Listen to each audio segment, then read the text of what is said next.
Ilang taon na ring mag-asawa si Rick at Ayen. Sa ilang taong pagsasama, hindi pa sila binibiyayaan ng anak. Nang mga panahon na yun, walang mahanap na trabaho si Rick. Kaya nagpasya ang kanyang misis na ibang bansa na lamang. Pinag-usapan nila iyong mag-asawa at parehong nagkasundo. 2 taon lang at mag-iipon si Ayen sa ibang bansa nang makapagtayo sila ng kanilang sariling negosyo. Ngunit bago tuluyang umalis ang kanyang misis, tsaka naman lumuwas sa kanila ang kanyang biyanang babae. Sabi naman ng kanyang misis, para naman daw hindi na siya mahirapan pa sa bahay. At pati na rin ang nanay nito ay mayroong makakasama. Hindi naman tutol sa ideyang iyon si Rick, ngunit hindi siya komportable. Sa paningin niya kasi, kakaiba ang nanay ng kanyang misis. Sa edad nito ay hindi masyadong halata na biyanan niya ito at palayos nga ito. Mahilig sa maiiksing damit na para bang isa itong teenager. Wala namang nagawa pa si Rick sa bagay na yun. Ang huling gabi nga ng kanyang misis sa bahay nila ay talaga namang kanyang sinulit. Tiyak na mangungulila siya ng gusto sa kanyang asawa. Hindi pa naman siya sanay na sila ay nagkakalayo. Pero titiisin niya ang lahat dahil iyon sa pangarap nilang mag-asawa. Pagkatapos naman kasi ng 2 taong pagtitiis, tiyak na magkakasama na silang muli ng kanyang misis. Inihatid na nga nila ng kanyang biyanan ng kanyang misis sa airport. Ngunit ang hindi alam ni Rick na sa pag-alis ng kanyang misis ay siya namang pagbabago ng kanyang buhay. Kala ni Rick, magiging normal ang lahat. Ngunit nang sila na lamang sa bahay ng kanyang biyanan, may ginagawa itong hindi niya nagugustuhan. Kakaiba na ang trato nito sa kanya at madalas ay tila siya nito inaakit. Naaasiwa naman siya sapagkat biyanan niya pa rin ito. Oo nga, tila may ibubuga pa ito, pero ayaw niyang magkasala sa kanyang misis. Ang laking kasalanan kapag pumatol siya dito na tila nasiraan siya ng ulo. Sino ba naman kasi ang matinong biyanan na maglalakad nang nakatapi sa harapan mismo ng manugang? Minsan pa nga ay sinasadya pa itong ihulog sa sahig at yuyuko ng sadya mismo sa kanyang harapan. Sabay tingin sa kanya ng makahulugan. Kapag ganoon, siya na ang kumukusang umiwas. Hindi niya lubos maisip na ganoong klaseng biyanan pala ang mayroon siya. Isang gabi, tumawag ang kanyang misis. Na-miss niya ito kahit pa ilang linggo pa lamang itong wala. Nagkausap sila sa video call at sinabi niya rito kung gaano siyang nangulila rito. Ganoon din naman daw ito, kaya magtiis na lamang sila pareho. Pagkababa ng tawag, tsaka naman nakaramdam ng kakaibang pangungulila si Rick. Naalala niya ang mga ganap sa pagitan niya at ng kanyang misis. Kung saan nasa tabi lamang niya ito, madali sana ang lahat. Ngunit ng gabing yun, dinaig siya ng init ng kanyang katawan. Nagawa niyang buksan ang site na matagal niya nang hindi nabubuksan. Simula nang maging mag-asawa kasi sila ni Ayen, ay ayaw na siya nitong manood ng mga pinagbabawal na palabas. Respeto na lang daw rito, kaya naman sinunod niya yun. Wala naman sigurong masama na manood siya, gayong wala naman ito sa kanyang tabi. Papawiin lamang niya ang init ng kanyang katawan at hindi ibig sabihin noon na magkakasala na siya sa kanyang misis. Nagsimula na nga siyang manood at syempre sa kanyang panonood, talaga namang nakaramdam siya agad ng init. Kadalasan noon kapag nanonood siya, mayroon siyang ginagawa na talaga namang alam niyang makakapawi ng init ng kanyang katawan. Gabi na at tsak naman natulog na ang kanyang biyanan. Sinimula na nga ni Rick na gawin ang bagay na yun. Dalang-dala siya sa kanyang pinapanood.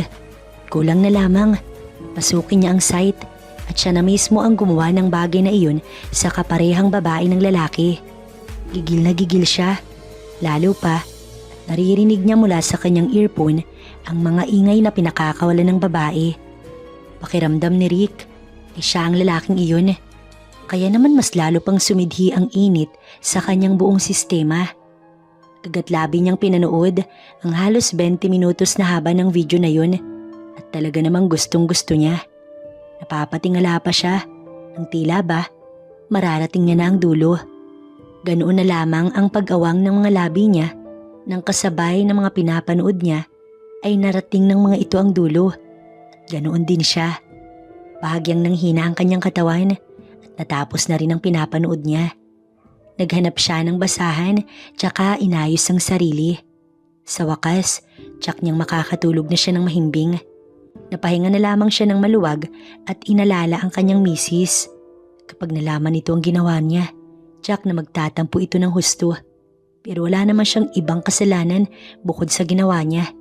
Iniisip niya na bilang lalaki, normal lamang sa kanila ang ganoong gawain. Siguro kailanman, hindi iyon maiintindihan ng kanyang asawa. Mas mabuti na ngang wala itong alam at titiyakin naman niya na hindi nito malalaman na muli niyang binalikan ang dati niya nang nakahiligan. Yun ay ang manood ng mga video. Araw ng linggo, nakatanggap ng tawag si Rick galing sa isa sa mga kaibigan niyang si Gio. Naaya siya nito sa birthday di umano nito.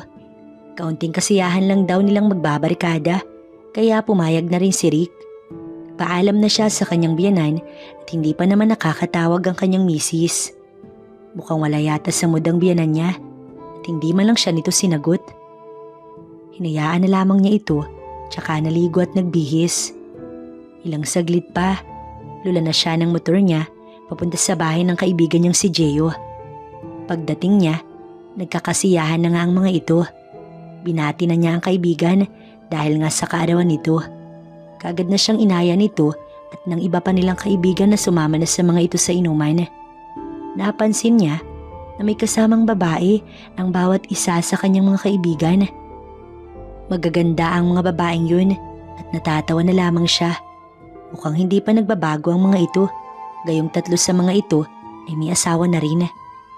Tinanong siya ni Gio kung gusto rin daw ba niya, pero umiling siya. Baka madali pa siya at tigok siya sa misis pag nagkataon na pumayag siya. Tahimik lamang siya sa isang sulok habang nakamasid sa mga kasama. Mukhang nagiinit na ang mga ito at hindi na nahihiyang maghalikan mismo sa harapan niya. Sa mga nakikita ay maging siya nakakaramdam ng init. Napapadalas tuloy ang tagay niya dahil sa halos hindi na rin niya makontrol ang sarili. Lahat kasi ng babaeng kasama ng mga kaibigan, mapuputi at magaganda. Talagang nakakapanggigil. Pero dahil kilala naman siya ng mga kaibigan niya na hindi talaga pumapatol sa mga ganoong gawain, hinayaan na lamang siya nitong mag-inom. Mukhang hindi na kwentuhan ang nangyayari. Isa-isa nang umalis sa kanyang harapan ang mga kaibigan niya. Akay-akay ang mga kaparehang babae ng mga ito. Nahiya pa talaga at umalis. Naiwan tuloy siya kasama ang isa pang kaibigang lalaki na noon ay lasing na rin. Sa katunayan, kanina pang hindi mapakali si Rick. Mukhang kailangan na rin niyang pawiin ang init na nararamdaman niya. Buhat ng mga nakita niya sa kaibigan niya kanina. Lihim siyang naiinggit sa mga ito. Kaya naman para makatakas ay umalis na siya. Hindi nagpaalam pa kay Gio na noon abala yata sa kusina. Pagkadating sa bahay, tsaka siya nakaramdam ng pagkahilo. Tila yata doon na umepekto ang nainom niyang alak. Dali-dali na siyang pumasok sa loob. Nadatnan sa sala ang kanyang biyanan. Napansin siguro nitong lasing siya sapagkat muntik pa siyang mapasubsob. Dumiretso na siya sa silid nilang mag-asawa. Tsaka doon ay sisimulan niyang muli ang kanyang gawain. Yun lang naman ang paraan para maibsan ang init na nararamdaman niya. Ngunit tila mas nadagdagan pa yun. Gawa na rin ang nainom niyang alak. Ang pagkakamali lamang ni Rick, di pala niya naisara ng tuluyan ang pinto ng silid niya. Kung kaya habang gumagawa siya ng kababalaghan sa sarili, hindi niya alam na mayroon palang mga matang malagkit na nakatingin sa kanya. Hanggang sa napansin niya na ito, nalakas loob na pumasok sa kanyang silid. Hindi na siya nagulat nang makitang naroon ang matinding pagnanasa sa mga mata nito. Walang iba, kundi ang kanyang biyanan. Lumapit ito sa kanya. Talaga namang parang kakaiba ang titig nito sa kanya. Tila ba sa pagkakatitig nito sa bagay na iyon sa kanya, ay napukaw lalo ang init ng kanyang sistema. Napalunok siya nang magsalita ang ginang. Kung nangungulila raw siya sa asawa niya, bakit hindi nito sabihin? Bakit daw kailangan pa niyang maglasing?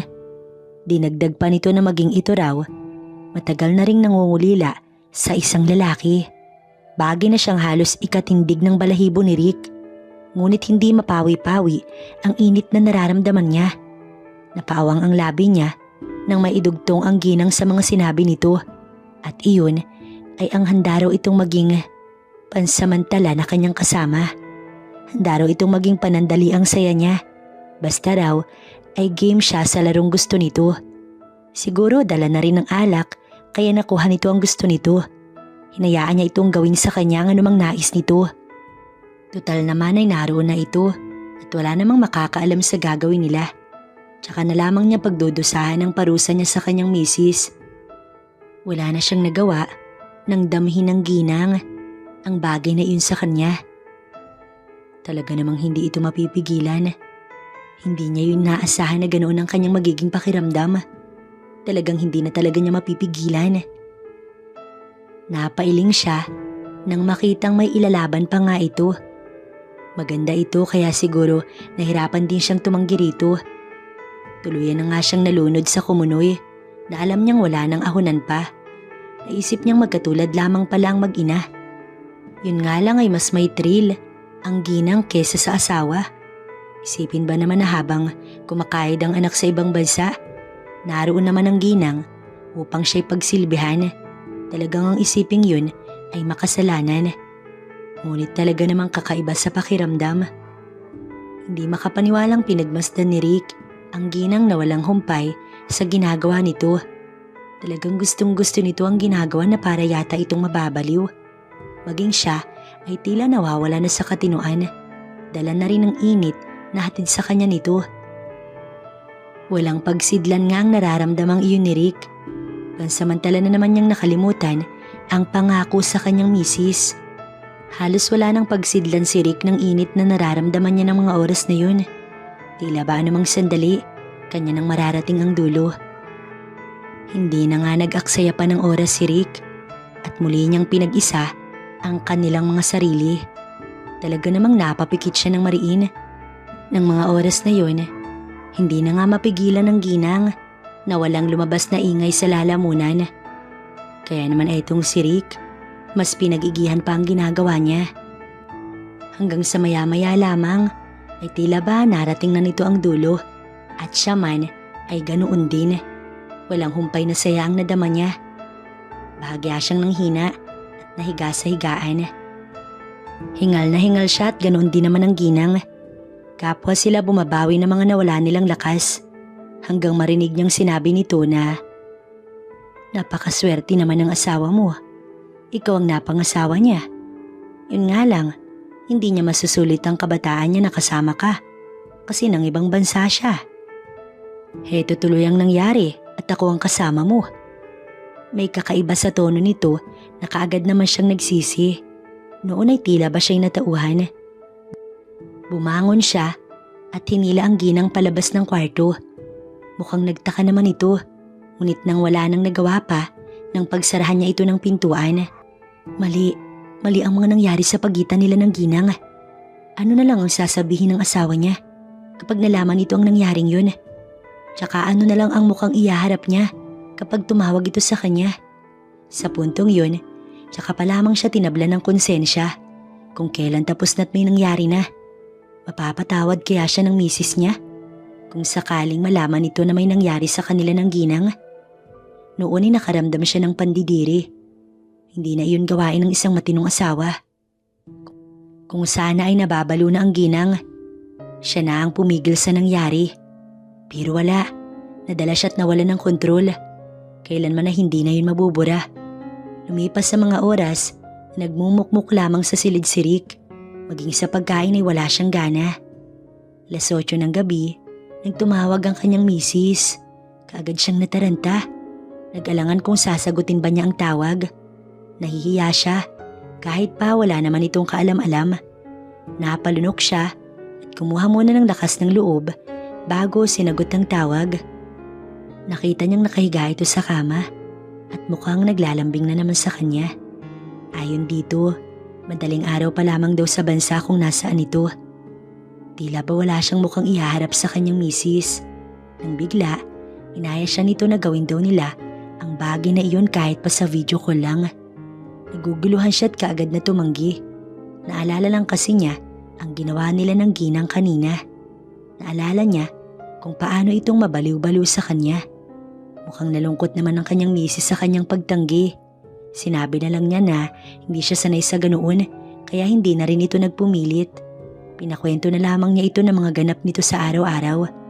Wala naman daw halos bago at ganoon pa rin ang trabaho. Nang gabing yun ay hindi nakatulog ng maayos si Rick. Niisip kasi niyang mga nangyari. Dagdag pa na nakakaramdam siya ng gutom. Malalim na ang gabi, kaya nang hindi makatiis, tumungo na siya sa kusina upang kumain. May iniluto naman ng ginang kaya naman iyon na lamang ang kanyang kinain. Natapos ang gabing yun, nagulong-gulo ang isip ni Rick. Nang sumunod na mga araw, todo iwas siya sa ginang. Wala naman siyang narinig na kahit anong mula rito, kaya hinayaan niya na lamang. Ngunit minsan, bumabalik sa kanyang alaala ang mga nangyari sa kanilang pagitan. Gustuhin mang pigilan ni Rick, ngunit hindi talaga natatapos ang 2 araw na hindi siya nakakaramdam ng init. Napagbigyan na rin niya minsan ng kanyang misis sa nais nitong mangyari. Ngunit hindi siya gaanong nasasatisfied sa nagaganap. Kumbaga, iba pa rin kapag nanonood lang siya kaysa ang kanyang misis ang panonoorin niya. Walang excitement at talaga namang hindi siya gaanong nasiyahan. Kaya naman kapag natatapos ng asawa niya, sinasabi niya na kaagad na kailangan na niyang matulog. Ngunit ang totoo, gagawa lamang siya ng milagro sa kanyang silid. Ngunit isang gabi, mahimbing na ang tulog ni Rick nang makaramdam siya ng kakaiba. Dahan-dahan niyang iminulat ang mga mata at kitang-kita niya ang ginang na naroon sa kanyang kwarto. Agad nitong ginawa ang bagay na talaga namang magpapabaliw sa kanya. Ngunit naging sadista siya rito. Talaga namang nasasaktan ito sa kanya pero wala lang.